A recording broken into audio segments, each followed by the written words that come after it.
Саламатсызбы? Биздин каналга катталып, акыркы жаңылыктардан кабардар болуңуздар. Руслан Бекназаров: Асман шаары курулса, ал жер казинолордун, сойкулуктун, бузуку иштердин ордосуна айланат. Кыргыз бийлиги Ысык көлдүн боюна Асман деген экологиялык шаар куруу тууралуу дымактуу планын жарыялаган. Долбоор Бишкекке жүк келтирбөө, туризмди өнүктүрүүнү көздөйт. Бирок айрым адистер көлдүн экологиясы кандай болот? Андан көрө бар шаарларды оңдоп, өндүрүштү жандантуу керек деп айтууда. Активист Руслан Бекназаров аталган долбоор боюнча өз пикирин Фейсбуктагы баракчасына жарыялады. Анын айтымында бул долбоор Ысык көл аймагына өзгөчө статус берүү аракетинин башкача формасы. Асман шаары Ысык көл аймагына өзгөчө статус берүү аракетинин башкача формасы. Жогорку кеңеште дагы бул мыйзам долбоору коомчулук тарабынан катуу талкууга алынган соң план Бга өткөн кербездери 500 000 700 000 адам жашаган өзгөчө статустагы шаар дешип жатышат. Ошол 500 000 700 000 кимдер? Жергиликтүү эл ал жактан массалык түрдө батир алышына күмөнүм бар. Көбүнчө ал шаардан ашыкча дүнүйөсү барлар алары турган иш. Мындан сырткары көбүнчө чет элдик олигархтар, бизнесмендер, ишкерлер алары анык дейт активист. Ошондой эле Бекназаров аталган шаар казинолордун, сойкулуктун, бузуку иштердин ордосуна айланат деген пикирде.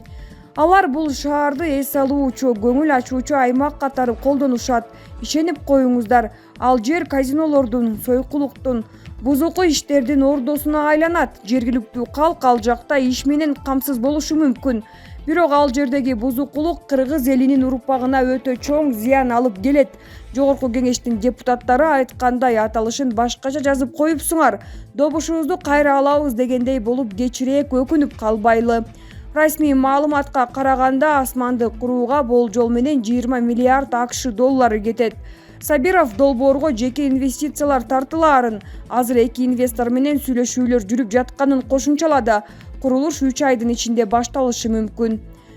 Дүйнөнүн кайсы булуң бурчунан болбосун инвестор келип туруп, Бишкек шаарынан мага 20 гектар жер бергиле, өзгөчө проект менен шаарча же микрорайон курам десе бере албайбыз.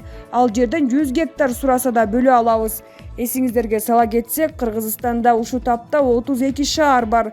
Эгемендик алгандан бери өлкөдө жаңы шаарлар курулган эмес. Булак, Уа, Чекиткейжи.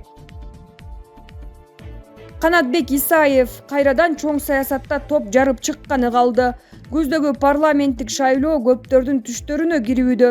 Кыргызстан партиясынын лидери Канатбек Исаев бир канча убакыттагы тыныгуудан кийин кайрадан чоң күрөшкө аттана турганы, таасирдүү саясий күчтөр менен жаштарды кошуу таризинде мөөрөй алуунун кандай экенин көрсөткөнү калыптыр.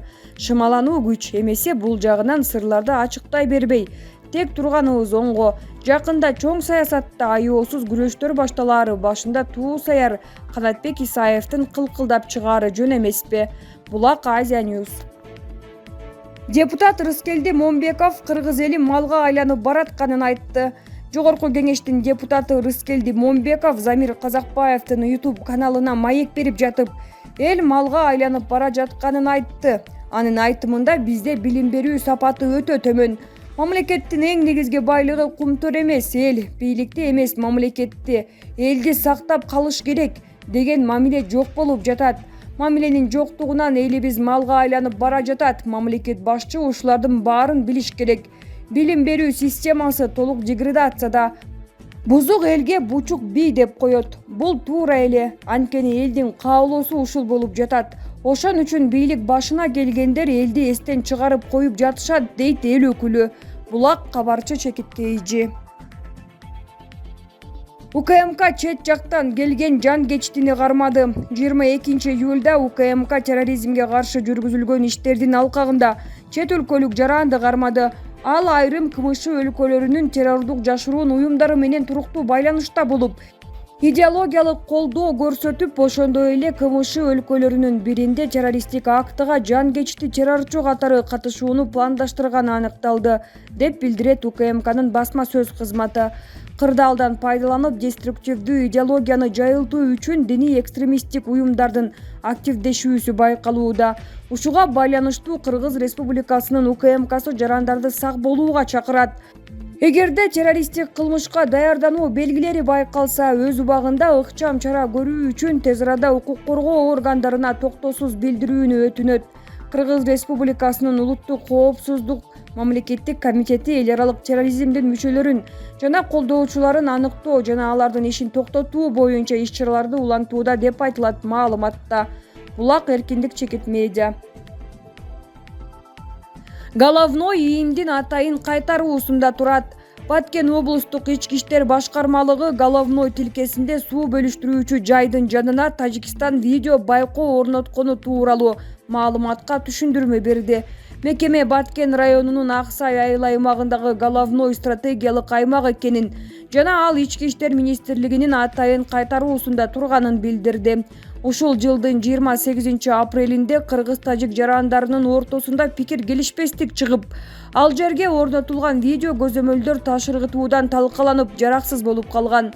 Милиция талкаланган жерлер калыбына келтирилип, эки элдин ортосундагы чыр-чатактын алдын алуу үчүн эки тарап тең өз аймактарына видео байкоо орнотконун кабарлады.